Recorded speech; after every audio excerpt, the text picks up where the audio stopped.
In 2001, the chemical paroxetine was studied to see if it was an effective treatment for adolescent depression. The study was called Study 329. It was led by Dr. Martin Keller and was funded by SmithKline Beecham, a pharmaceutical company. Their publications implied that paroxetine was incredibly effective in treating depression, and soon the chemical was sold off-label by thousands of pharmacies all over the world. This seemed like yet another amazing cure developed by the relationship between the field of science and the private sector. All until this amazing cure was taken by Don Schnell. Schnell was suffering from bouts of depression, so he started taking Paxil, pills that contained paroxetine in them. 2 days later, he killed his wife, daughter, granddaughter, and finally himself. This made absolutely no sense. Depression doesn't suddenly lead to thoughts like murder and suicide with no forewarning. The only logical conclusion was that the Paxil caused this mental state. So, the paroxetine itself was studied to see if it had any adverse effects. Study 329 was re-examined. And in Study 329, they found that the data not only showed that paroxetine was ineffective at curing depression, but that actually increased violent and suicidal tendencies. And yet, none of this was mentioned in the original report. In fact, the people that studied paroxetine didn't even write the original report. SmithKline Beecham paid hush money to keep this criminalizing data hidden and had a literal PR company write the report for them. By the time the scandal was uncovered, it was too late. Millions of children had taken paroxetine. SmithKline Beecham may be responsible for the deaths of thousands of children, and they did it all for profit. Now, in general, society has a pretty good view of the world of research. We see researchers as tireless workers whose only goal is to make the world a better place. We see people who fund this research as people who are investing in our future. But if we look a little deeper, we will find that this is not the case at all. The truth is not nearly as noble as we make it out to be. For one, the government has barely supported research anymore. Funding for federal grants has significantly decreased. In fact, researchers are fighting to even keep their jobs.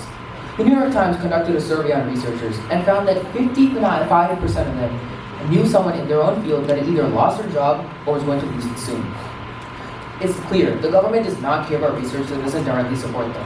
And now scientists are crying for help, asking who's going to fund them now. Who answers their calls? Today, it's the private sector. Businesses spend $3 for every dollar the US government spends on federal research. This is a good thing, right? This means that the private sector is supporting research and making sure it doesn't die. But as we saw with the case of SmithKline Beecham, we can't let the private sector control research.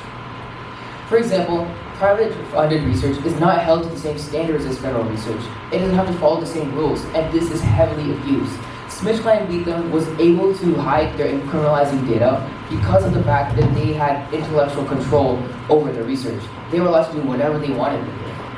But research isn't just validated because of money. It's validated by the people who use it. It's us. And every single time a new scandal like this comes out, we lose more and more faith in research. Until, in the near future, it's safe to say that we'll see it as nothing more but obsolete. So how do we fix this problem? The answer might be obvious, right? All we have to do is, let's say, increase federal support, have the government increase federal funding for grants, and maybe let's make it so that private companies are held more accountable for their actions.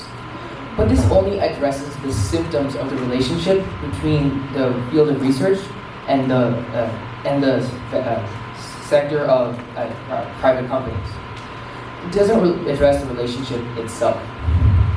That's because the commercialization of science, treating it like it's an object to be sold, lies deeper within us. It lies within our culture itself. And this culture starts to manifest all the way back in high school. I joined TAMS because I was in love with research. I wanted to expand the boundaries of science. I wanted to deepen my own understanding of natural science.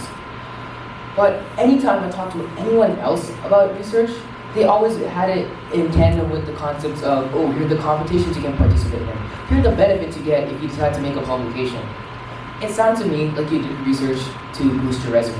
You had to sell your research to get into the colleges you wanted. In the end, after my first semester, I never said the word research without following it up with the word competition. Our current educational system is teaching the next generation of scientists, people like you and me, to treat research not as an idea, but as a product, something to be sold. If a company gives you $500,000, you better make 5 top-tier publications, even if it's impossible. It's this ideology in the first place that makes the field of research so corrupted. It's why so many publishers refuse to publish data that's inconclusive or contradictory, because an honest report like that will never make it to a top-tier journal. It's why so many companies are so willing to manipulate their data so callously, because an honest report will never boost their revenue. We need to stop putting a price tag on science, or else we ourselves have to pay the price. There are so many problems we have yet to solve, like climate change, world hunger, and new diseases. But if you ask an optimist, they'll say, don't worry about it, research will be able to solve all of these problems. And while I do agree that the key does lie in science, do we want to keep the fate of humanity in a field so corrupted? A field that could give the entire world vaccines while never mentioning the side effects. A field that can edit the very DNA of our food while never telling us how it's done. No wonder support for research has fallen so much. No wonder the federal government doesn't want to pay for it anymore. Why the hell would we want to support a program that's so damn corrupted? It just doesn't make any sense. And with every single news scandal that comes out when it comes to research, more and more faith in the entire field of science falls. Based on the current path, based on all of the examples we've seen so far, it's safe to say that research can only head in one path, to its own destruction. But it's not too late to save it yet. There still is a chance. We can't save it by increasing federal spending for research. We can't save it by telling companies to have a heart whenever they decide to make a publication. If we want to fix the relationship between research and the private sector, we have to make sure we address the researchers themselves, the people of the next generation, people like me. Whenever we decide to pursue research, we can't do it for the sake of winning a competition. I shouldn't go to my lab because I have a competition to worry about. I shouldn't cry because my data won't be publishable.